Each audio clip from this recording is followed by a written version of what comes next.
먼저 함께하는 교회로 저희들을 인도하신 하나님, 큐티 학교를 통해 저를 깨트리신 하나님께 진심으로 감사드립니다. 저는 수년간 지속된 큰 스트레스로 인해서 온몸에 병이 생기기 시작했습니다. 한겨울에 홀딱 벗고 다녀도 감기 한 번 걸리지 않던 저였지만 다 나열할 수 없을 정도로 많은 질병에 시달렸고 난치 질환까지 생겼으며 우울증, 공황장애로 약을 먹어야 했습니다. 수면제 없이는 밤에 잠이 들 수 없었습니다. 이렇게 힘든 하루하루를 보내던 중 마지막 지푸라기 잡는 심정으로 1년 전 함께하는 교회에 왔습니다. 등록한 첫날, 그날부터 하나님은 저에게 말씀과 감동을 주셨습니다. 예배 시간에도 펑펑 울고, 집으로 가는 차 안에서 또 울고, 저녁 먹다가 남편과 또 울고, 자기 전에도 울고, 다음 날에도 울고, 얼마나 많은 눈물을 흘렸는지, 말씀을 듣고 이렇게 울어본 지가 몇 년 만인지 모르겠습니다. 첫 교회 본당에 들어왔는데 휴지가 너무 많이 있길래 이건 뭐지? 했는데 첫날 만에 휴지가 많은 이유를 알게 되었습니다. 함께하는 교회를 2, 3주 정도 다닌 뒤 다른 교회로 가보려 했지만 한 주 한 주 예배를 드리며 이미 저에겐 조금씩 변화가 생겼고 생각은 바뀌게 되었습니다.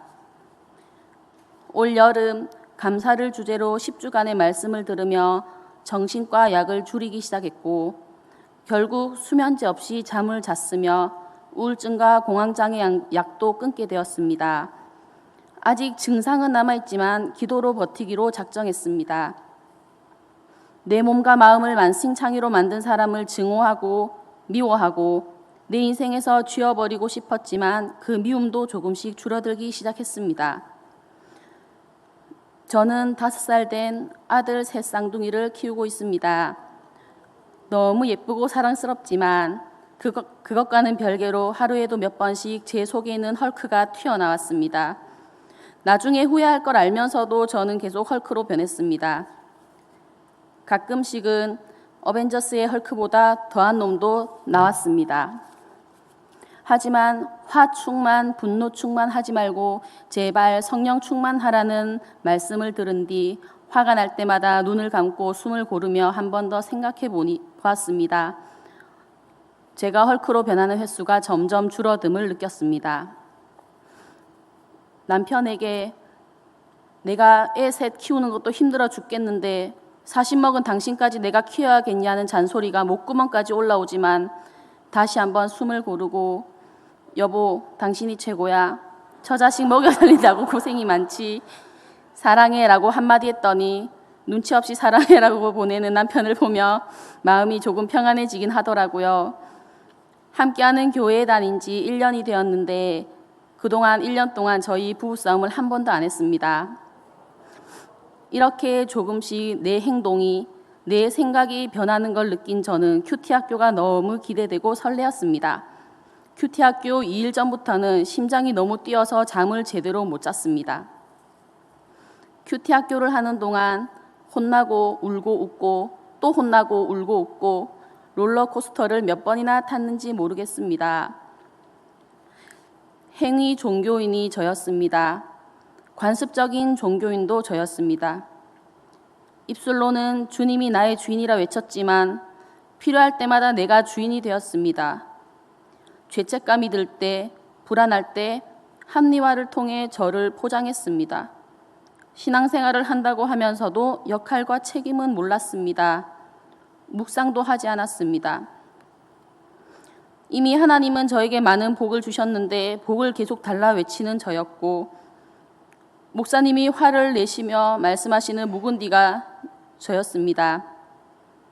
감동에만 집중하고 지식은 텅텅 빈 빠가야로가 저였습니다. 처음에는 큐티 학교가 힘들었습니다. 몇 시간씩 자리에 앉아있자니 온몸이 쑤시고 쓰지 않던 뇌를 쓰려고 하니 잘 돌아가지 않았습니다. 하지만 목사님과 눈이 마주치니 정신이 번쩍 들었습니다. 이거 잘못 걸리면 죽겠구나 생각도 들었습니다. 37년 신앙생활을 하면서 큐티는 중요해. 왜 안 해? 꼭 해. 라는 말은 수백 번도 더 들었지만 묵상이 무엇인지, 왜 해야 하는지, 묵상을 어떻게 해야 하는지 알려주는 사람은 없었습니다.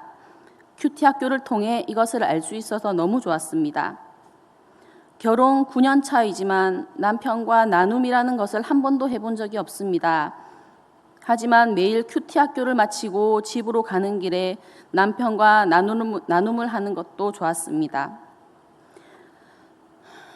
마지막 날 십자가 영상을 보았습니다. 처음 보는 영상은 아니었습니다. 예전에 그 영상을 봤을 땐 예수님을 조롱하는 사람들을 그저 무식한 것들, 나쁜 놈들 욕하면서 봤던 기억이 났습니다. 그런데 이번에 볼 땐 그 사람들 사이에 제가 있었습니다. 나도 저 상황이었다면 예수님을 배신했겠지, 모른 척하고 숨었겠지. 예수님을 비난하고 조롱하는 사람들 사이에 숨죽이며 지켜보는 내 모습이 보이는데 그때 예수님이 저들을 용서해달라고 말씀하셨습니다. 그 순간 알 수 없는 감정이 제 몸을 휘감았고 심장이 마구 뛰기 시작했습니다. 뒷부분을 거의 못 볼 정도로 눈물이 앞을 가렸습니다. 큐티 학교는 많이 혼나고 찔리고 깨지고 울고 배우고 다짐하는 정말 귀한 시간이었습니다. 하나님이 나를 통치하시고 나의 진정한 주인이 되심을 고백하며 내 중심으로 살지 않기로 다짐했습니다. 실패와 고난이 와도 좌절이 아니라 그것을 발판 삼아 성장하자고 다짐했습니다. 마지막 날 셀장님과 꼭 끌어안고 기도를 하는데 제 입술에서는 이런 기도가 흘러나왔습니다. 하나님, 게으른 저를, 미련한 저를, 부족하고 어리석은 저를 이렇게 많이 사랑해 주시니 진심으로 감사합니다. 하나님, 이곳으로 인도하심을 감사합니다. 저를 깨워주셔서 감사합니다. 저의 갈급함을 채워주셔서 감사합니다. 하나님, 나의 하나님, 사랑합니다. 조금씩 성장하여 성숙한 신앙인이 되길 간구하며 모든 영광을 주님께 드립니다. 감사합니다.